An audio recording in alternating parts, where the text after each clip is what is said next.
When the world's most powerful man starts behaving less like a leader and more like an unstable teenager, making sweeping global decisions with bravado, and stands before the US Congress to boast that countries are kissing his beep. And next day, he reverses these decisions in a panic. Or maybe those decisions had a purpose, an insider trading. That we'll know when the inquiry happens. But in both cases, that's not mature leadership on display. You're no longer witnessing governance. You're witnessing a credibility collapse in real time. You're not witnessing strength.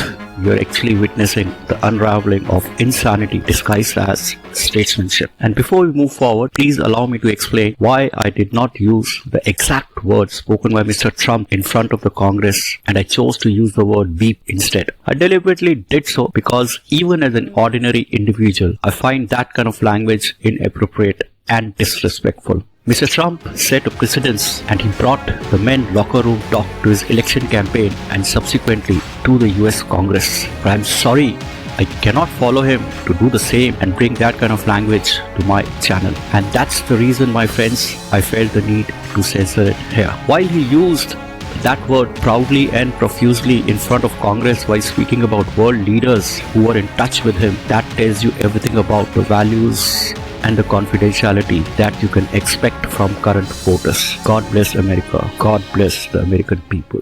Mr. Trump is not just dismantling global economics and alliances, he is destroying the very fabric of parliamentary language and global trust. He is reducing the decorum of high office to street slang, slugfest. And in that moment, he didn't just disrespect other countries. He disrespected the very institution he stood in. He disrespected the country that he heads today. He disrespected the citizens of the country that elected him. This is Claim Your Mind, and today we ask, what happens when head of a global power abandons statesmanship for swagger and its allies begin quietly redrawing the future without it? In his usual shoot-from-the-hip maverick attitude, Mr. Trump on April 9, 2025 announced sweeping new tariffs. After his announcement, the world markets shook. Small investors lost millions. Nations panicked. Allies scrambled.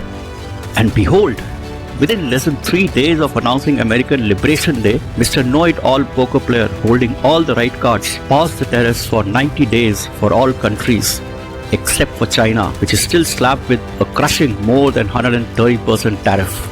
And yes, the precursor and stands before the Congress to boast that countries are kissing his beep. The announcement was evident on his social media before formal announcement was made. Was that a pre-planned poker move? Imposition of the tariffs, and then social media announcement to buy, and then within a few hours withdrawing the tariffs? Why did he hit the brakes? To be politically correct, did he act under influence of election campaign nostalgia with utter disregard for planning, history, forethought, geopolitical relationships, American legacy? His only driving force was sheer arrogance and narcissism. Does Mr. Trump even realize what would happen if China sold off US bonds? Maybe Mr. Trump needs a refresher in the role that China played to bail US out of 2006 subprime crisis.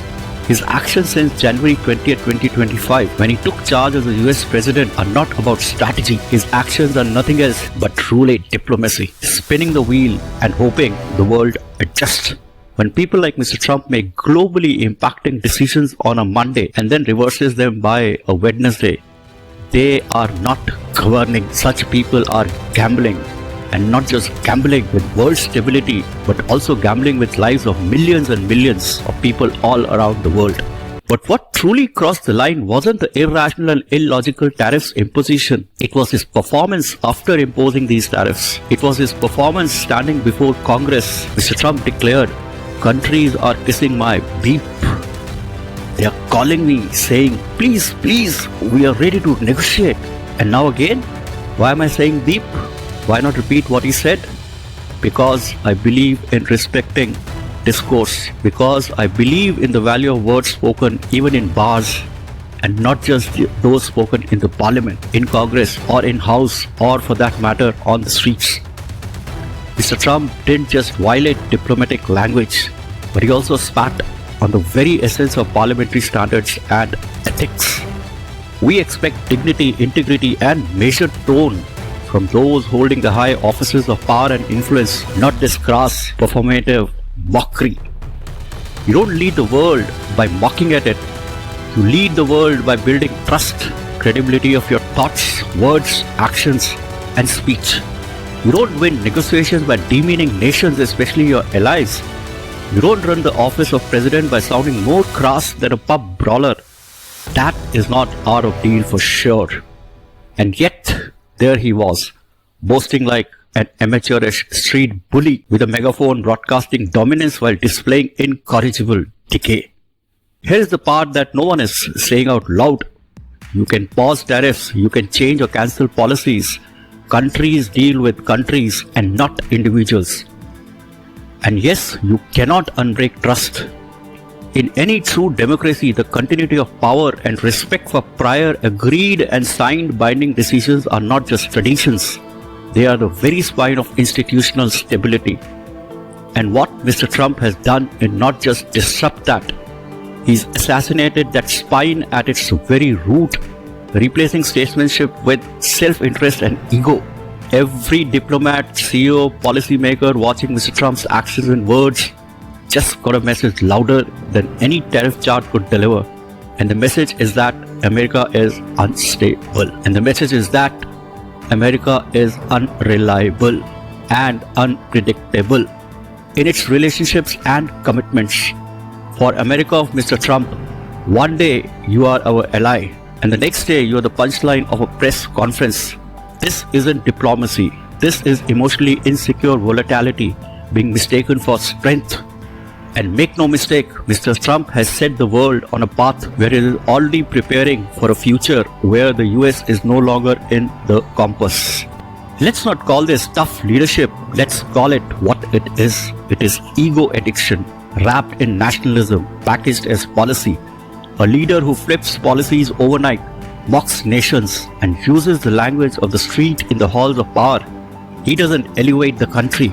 He embarrasses it, because real leaders, they don't need to shout. They don't need to brag. And they sure as hell don't need to say kissing my beep in Congress. So yes, the tariffs are on hold. Markets calmed for now. But something far deeper has shaken. The idea of America as stable, mature, trustworthy global partner is what is shaken. And the damage? It's not just economic, it's cultural, it's institutional. Mr. Trump hasn't just eroded trust, he's corroded the conduct expected of a world leader and a superpower.